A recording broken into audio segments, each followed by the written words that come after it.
Even 2 years after its full release, Baldur's Gate 3 keeps blowing people away. The story is deep, the choices matter, and the characters feel real. You're not just playing a game, you're part of the world. Players can talk their way out of fights, charm enemies, or blow things up with magic.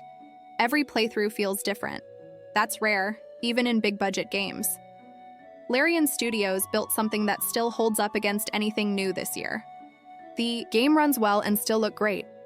The turn-based combat stays fun thanks to smart design and plenty of tools. You can shove enemies off cliffs, set fire to grease, or throw a shoe if that's your style. The rules are based on Dungeons & Dragons, but it never feels slow or confusing. The game guides you without holding your hand. New players can jump in, and veterans still find depth. It hits that perfect balance. In 2025, people still talk about Baldur's Gate 3 like it just dropped. That says a lot. It didn't need a battle pass, flashy updates, or a live service model to stay popular. What made it strong was the care put into every part. Writing, art, gameplay, voice work. You can feel the effort. That's why fans still recommend it today. If you missed it when it came out, now's the time. Baldur's Gate 3 isn't just good. It's a modern classic that's aging better than most games ever do. If you've already played through Baldur's Gate 3, mods breathe new life into the game. It's not just about changing looks or adding small stuff. We're talking full-on new races, overpowered classes, wild items, and tougher enemies. Mods give the game fresh legs. You can be a demon, a dragonborn, or some race that didn't even exist in the base game. Ever wanted to cast 9 spells a turn or dual-wield god-tier weapons? Now you can. One of the best things about modding in 2025 is how smooth it's become.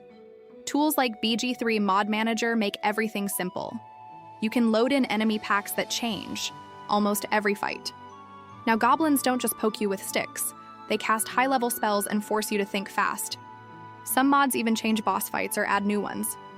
It's hard again, but in a good way. You can't sleepwalk through fights anymore. Every step feels fresh. With the right mods, playing Baldur's Gate 3 feels like your first time all over again. The thrill is back. You get excited about loot again because mods add crazy gear that feels earned. You might find a sword that summons skeletons or armor that lets you fly. Builds get ridiculous in the best way. It's pure fun, and it reminds you why you fell in love with the game in the first place. Modding turns it into something even better. The game is already a memorable experience, and thanks to mods, Baldur's Gate 3 turns into a comfort zone for me wherein I can relax and get out of reality for a couple of hours after a busy day at school.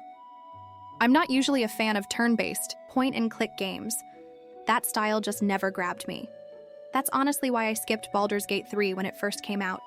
I thought it wasn't my kind of game. I saw the praise, the clips, the memes, but still, I figured it was too slow or too much talking for me. I wanted action, not people standing around waiting for their turn. But when I finally gave it a shot, it hit me. I was looking at it the wrong way. This game isn't about fast combat. It's about everything else. The role-playing, the choices, the story, the way the world reacts to you. It's about sneaking through caves, talking to weird NPCs, making hard choices, and seeing what happens next. Every part of it pulls you in. You're not just playing, you're living in that world. What surprised me most was how much I cared about the journey. I started remembering small things, like what I said to a dying NPC or a lucky dice roll that saved my whole party. The game's full of moments like that. And yeah, the combat grew on me too. It's way more fun than I expected.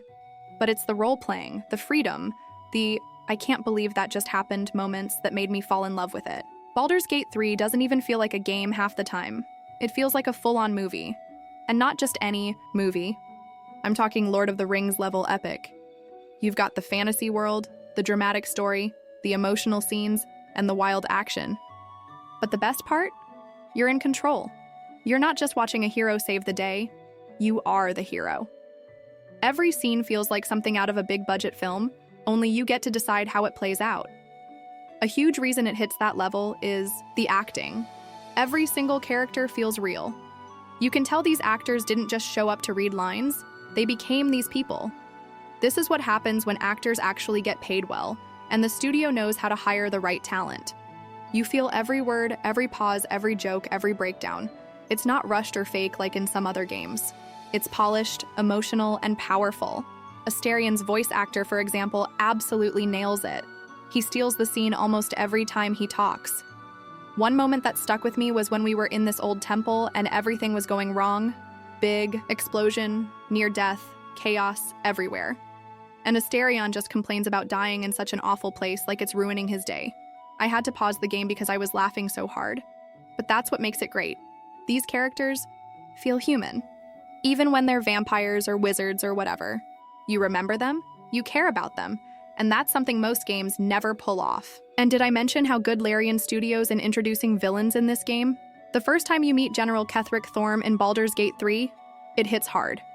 You don't just stumble across him.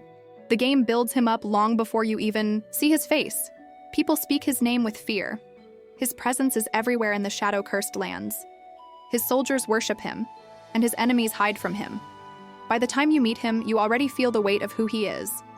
And then he shows up and the room goes quiet. It's not just a cutscene. It's a moment. The acting is next level. J.K. Simmons gives Ketheric a voice that sends chills down your spine. He doesn't shout to show power. He speaks with calm anger and sounds like he's always in control. Every line feels like a threat, even when it's polite. His face, his tone, and his posture, all of it makes him feel real. The motion capture work is so good, you forget he's a video game character. You believe this man has crushed armies and cheated death. He doesn't look like a monster, but you can feel the rot under the surface. The game nails the setup. Ketheric isn't just a strong boss, he's a villain with a story. You learn how far he's fallen and what broke him. You see what he's done to his daughter and his people. And the game doesn't throw it all at you at once. It lets you dig. When you finally face him, it means something. You're not just fighting a bad guy, you're ending a nightmare. And the way the game ties story, voice, and action together, it's one of the best villain reveals in any RPG. Baldur's Gate 3 takes players through 3 acts, each with its own regions and biomes. Every area looks and feels different. Act 1 starts in the wilderness, outside the city. You'll explore overgrown forests, dark caves, and the ruined temple of the goblins. The sun filters through tall trees. Rivers cut through the land. Some places feel peaceful, but danger waits around every corner. The blighted village and the Underdark stand out. One's full of broken homes and ambushes. The other is a glowing, creepy world beneath the surface. This act does a great job mixing beauty with threat. Act 2 shifts into a darker tone. The shadow-cursed lands are covered in a thick fog. Light barely reaches the ground. Most areas are dead or twisted by magic. The Moonrise Towers rise above a poisoned swamp. It's gloomy but impressive. The Last Light Inn gives a break from the darkness. It's one of the only safe places. The deep feeling of tension and fear in this act makes it special. You feel like you're always being watched. Even the smaller areas like the Cursed Village or the Oathbreakers' hideout feel haunted and strange.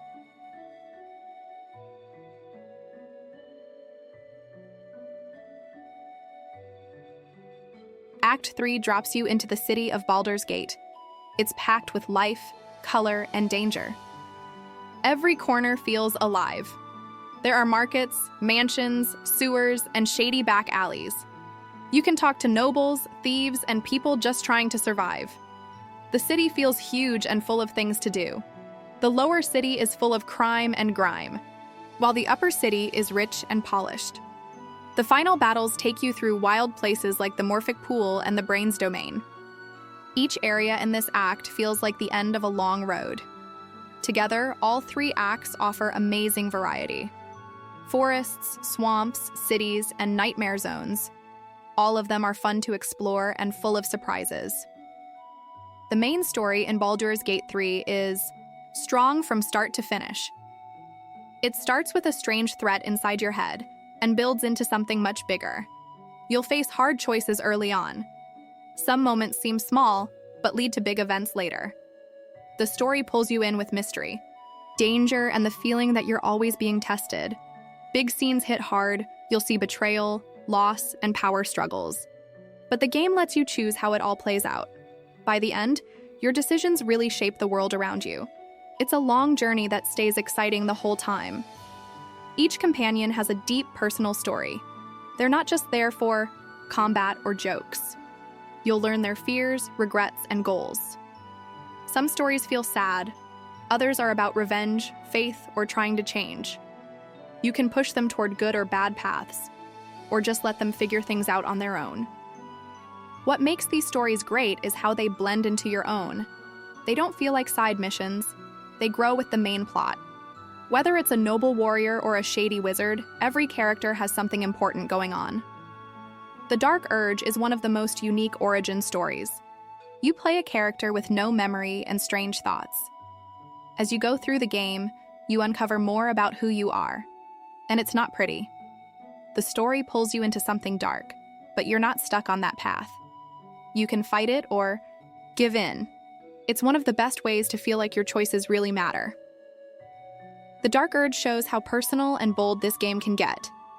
Whether you play as your own character or choose a companion's origin, the story always gives you something to care about. Okay, supposedly, I'm just gonna write a script about how good Baldur's Gate 3 with mods in 2025 right now, but I end up sharing my epic adventures from the game without mods. That's how good Baldur's Gate 3 is. It's an experience of a lifetime that every gamer must try once in their life. I really cherished all the moments I have spent in this game almost 2 years ago. And to be honest with you, I still have the game in my directory, along with other fantastic games such as Skyrim and Witcher. Thanks to the modding community also, Baldur's Gate 3 is still flourishing, and it's still an enjoyable experience even in 2025. If you haven't tried this game yet, then 2025 might finally be the time to dive into one of the best RPG ever created and never look back.